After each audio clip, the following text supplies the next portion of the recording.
بسم اللہ الرحمن الرحیم۔ السلام علیکم پیارے بچوں، نظم ہم پڑھ چکے ہیں ٹوٹ بٹوٹ نے کھیر پکائی۔ آج ہم اس نظم کی کریں گے ایکسرسائز، تو آئیے دیکھتے ہیں اس کے پہلے سوال کو۔ سوال نمبر 1، نظم کے مطابق سوالوں کے جواب لکھیے۔ جی بچوں، یہاں پہ کچھ سوالات دیے گئے ہیں، ان کے ہم نظم کے مطابق جوابات دیں گے۔ تو آئیے دیکھتے ہیں سوال نمبر 1 کو۔ سوال نمبر 1 ہے ہمارے پاس، ٹوٹ بٹوٹ نے کیا پکایا؟ جی بچوں، ٹوٹ بٹوٹ نے کیا پکایا تھا؟ جواب، ٹوٹ بٹوٹ نے کھیر پکائی۔ اس سے اگلا سوال ہے، کھیر پکانے کے لیے آگ کس نے جلائی؟ جی بچوں، کھیر پکانے کے لیے آگ کس نے جلائی تھی؟ اس کا جواب ہے، کھیر پکانے کے لیے آگ امی نے جلائی۔ اس سے اگلے سوال کو دیکھ لیتے ہیں۔ اگلا سوال ہے، دیگچی اور چمچہ کون لایا؟ جی بچوں، دیگچی اور چمچہ کون لایا تھا؟ اس کا جواب ہے، دیگچی اور چمچہ نوکر لایا۔ اگلے سوال کو دیکھتے ہیں، کھیر پکانے کے لیے دودھ ملائی کون لایا؟ جی بچوں، کھیر پکانے کے لیے دودھ اور ملائی کون لے کر آیا تھا؟ اس کا جواب ہے، کھیر پکانے کے لیے دودھ ملائی بہنیں لائیں۔ جی بچوں، دودھ اور ملائی بہنیں لے کر آئی تھیں۔ اگلا سوال ہے ہمارا، نظم کے شاعر کا کیا نام ہے؟ جی بچوں، اس نظم کے شاعر کا کیا نام ہے؟ تو اس کا جواب ہے، اس نظم کے شاعر کا نام ہے صوفی غلام مصطفیٰ تبسم۔ کیا نام ہے؟ صوفی غلام مصطفیٰ تبسم۔ جی بچوں، یہاں پہ میں آپ کو ایک چیز بتا دوں کہ یہ جو آپ کے سوالات ہیں نا، یہ بڑے ہی ان کے آسان سے جواب ہیں، یعنی 1 ورڈ آنسر ہے آپ کا، پورا آپ کا وہی سوال ہے۔ کیا کی جگہ پہ ہم کھیر کر دیں گے، باقی وہی ریپیٹ ہو رہا ہے آگے۔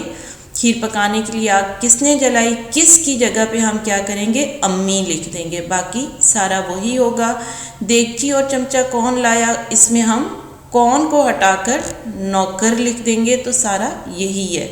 کھیر پکانے کے لیے دودھ ملائی کون لایا، کون لایا کو ہٹا کر ہم کر دیں گے بہنیں لائیں۔ اور آخری سوال بھی بہت آسان ہے، اس میں آپ نے صرف شاعر کا نام بتانا ہے۔ یہ تھے ہمارے سوال جواب۔ اب ہم اگلے سوال کو دیکھ لیتے ہیں۔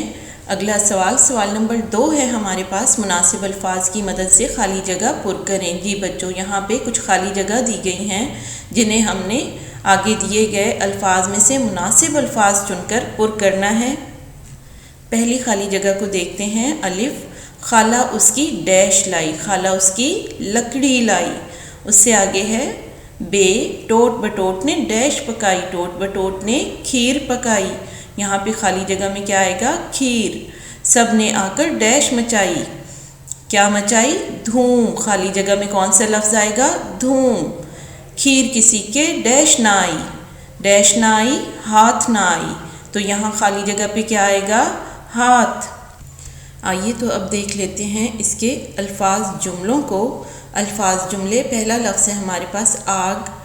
آگ کا جملہ بنائیں گے، امی نے کھیر پکانے کے لیے آگ جلائی۔ جی بچوں، پہلا کیا ہے، آگ، اور آگ کا جملہ ہے، امی نے کھیر پکانے کے لیے آگ جلائی۔ اس سے اگلا لفظ ہے ہمارا گاؤں۔ گاؤں کا جملہ بنائیں گے، میرا گاؤں بہت خوبصورت ہے۔ جی بچوں، گاؤں کا جملہ کیا ہے، میرا گاؤں بہت خوبصورت ہے۔ اس سے اگلا لفظ ہے ہمارا خلقت۔ خلقت کا جملہ بنائیں گے، ساری خلقت کھیر کھانے دوڑی آئی۔ اگلا لفظ ہے دھوبی۔ دھوبی کا جملہ بنائیں گے، دھوبی کپڑے دھوتا ہے۔ جی بچوں، اس سے آگے ہے لڑائی۔ لڑائی کا جملہ بنائیں گے، لڑائی کرنا اچھی بات نہیں۔